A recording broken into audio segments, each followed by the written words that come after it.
اللہ والے اپنی صحبت میں رکھ کے ذکر کرواتے ہیں، اپنی محفلوں میں بٹھا کر ذکر کرواتے ہیں۔ حدیث پاک میں فرمایا گیا لِكُلِّ شَيْءٍ ثِقَالَةٌ، ہر چیز کے لیے ایک پالش ہوتی ہے، وَثِقَالَةُ الْقُلُوبِ ذِكْرُ اللَّهِ، اور دلوں کی پالش اللہ کی یاد ہے۔ جب انسان اللہ کا ذکر کثرت سے کرتا ہے تو انسان کے دل پہ اس کے اثرات ہوتے ہیں، دل پہ رگڑ لگتی ہے۔ یہ اللہ اللہ کا ذکر اس کو معمولی نہ سمجھے۔ ہمارے سلسلہ عالیہ نقشبندیہ کے ایک بزرگ تھے خواجہ ابو الحسن خرقانی رحمت اللہ علیہ۔ ایک مرتبہ حضرت اپنی محفل میں ذکر اسم ذات کے فضائل بیان فرما رہے تھے۔ ذکر اسم ذات سے کیا مراد کہ اللہ اللہ کا جو ذکر کیا جاتا ہے اس کی کیا برکات ہیں، تو آپ نے فرمایا کہ اس سے زندگی میں برکت ہوتی ہے، صحت اچھی ہوتی ہے، رزق وسیع ہوتا ہے، عزت ملتی ہے، سکون ملتا ہے، گناہ معاف ہوتے ہیں۔ آپ نے بڑے فضائل گنوائے۔ تو ابو علی سینا جو وقت کا بڑا فلاسفر تھا وہ بھی محفل میں تھا، اس نے بھی یہ ساری باتیں سنی۔ اس بیچارے کو قلب کا کیا پتا، وہ تو عقل کو سمجھنے والا انسان تھا، عقل کے مرتبے کا بندہ تھا۔ تو وہ کہنے لگا کہ حضرت یہ ایک لفظ اللہ سے اتنا سب کچھ ہو جاتا ہے؟ فرمایا ہاں، ایک لفظ اللہ سے انسان کے دل کی حالت بدل جاتی ہے۔ تو وہ حیران ہو کر پھر سوچنے لگا کہ اللہ حضرت فقط ایک لفظ سے یہ سب کچھ ہو جاتا ہے؟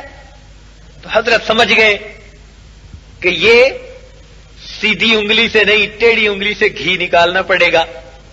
تو حضرت نے فرمایا اے خر تو چیدانی، گدے تجھے کیا پتا۔ اب جب بھری محفل میں اسے کہا گدے، اور وہ بڑا نامور آدمی تھا، تو اس کو تو پسینہ آ گیا۔ کبھی وہ توقع نہیں کر سکتا تھا کہ اتنی بھری محفل میں اس کو سب لوگوں کے سامنے گدھا کہا جاتا۔ اب جب اسے گدھا کہا گیا تو اس کی حالت بدلی، پسینہ آ گیا، چہرے کے تاثرات بدلے۔ حضرت نے فرمایا کہ حکیم صاحب کیا ہوا، آپ کی کچھ حالت میں بدلی ہوئی دیکھتا ہوں۔ کہنے لگا حضرت آپ نے لفظ ہی ایسا کہا۔ فرمایا حکیم صاحب میں نے ایک لفظ گدھا کہا، اس نے تیری حالت کو بدل کے رکھ دیا۔ کیا اللہ کے لفظ میں یہ تاثیر نہیں وہ انسان کی حالت کو بدل کے رکھ دے؟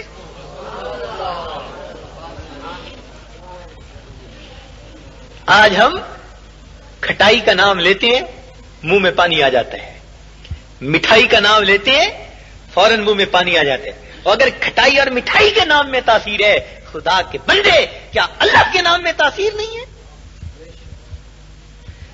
ہم اس سے واقف نہیں ہیں، کھٹائی اور مٹھائی سے تو واقف، مگر اللہ کے نام کی لذتوں سے واقف نہیں ہے۔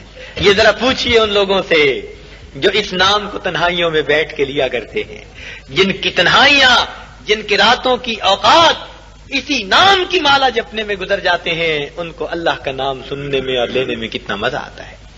روایت ہے ایک مرتبہ سیدنا ابراہیم علیہ السلام تشریف لے جا رہے ہیں، ریوڑ چرا رہے تھے، تو آپ کو ایک شخص سامنے سے آتا ہوا ملا۔ جب وہ قریب سے گزرا اس نے اللہ کی بڑی تعریف کی، کہنے لگا سبحان ذی الملک والملکوت، سبحان ذی العزت والعظمت والہیبت والقدرت والکبریاء والجبروت۔ جب اس نے یہ الفاظ کہے اور سیدنا ابراہیم علیہ السلام نے اللہ رب العزت کی ایسی تعریف سنی تو آپ تو اسی وقت ہی دل دے بیٹھے، کھڑے ہو گئے، اسے روکا، فرمایا اے بھائی تو نے یہ جو کچھ کہا ذرا ایک مرتبہ یہ بات اور کہہ دو۔ اس نے کہا جی اس کے بدلے میں کچھ دینا پڑے گا۔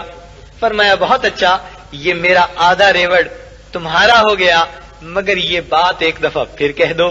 اس نے پھر اللہ کی حمد بیان کی، کہنے لگا سبحان ذی الملک والملکوت، سبحان ذی العزت والعظمت والہیبت والقدرت والکبریاء والجبروت۔ جب اس نے پھر بات کہی پھر آپ نے کہا کہ اے بھائی ذرا ایک مرتبہ یہ بات اور کہہ دو۔ اس نے کہا جی اب اس کے بدلے کیا دیں گے؟ فرمایا بقیہ آدھا ریوڑ بھی دے دوں گا۔ اس نے پھر ایک مرتبہ کہہ دیا۔ جب اس نے پھر کہا اور اللہ کے نام کی تعریف سنی، دل میں عجیب مستی پیدا ہوئی.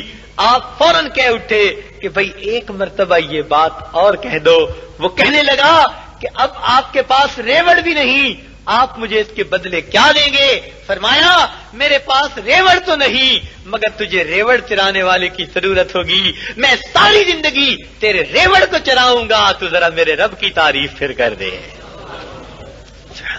اس نے کہا ابراہیم علیہ السلام مبارک ہو, میں تو اللہ کا فرشتہ ہوں, مجھے اللہ رب العزت نے بھیجا.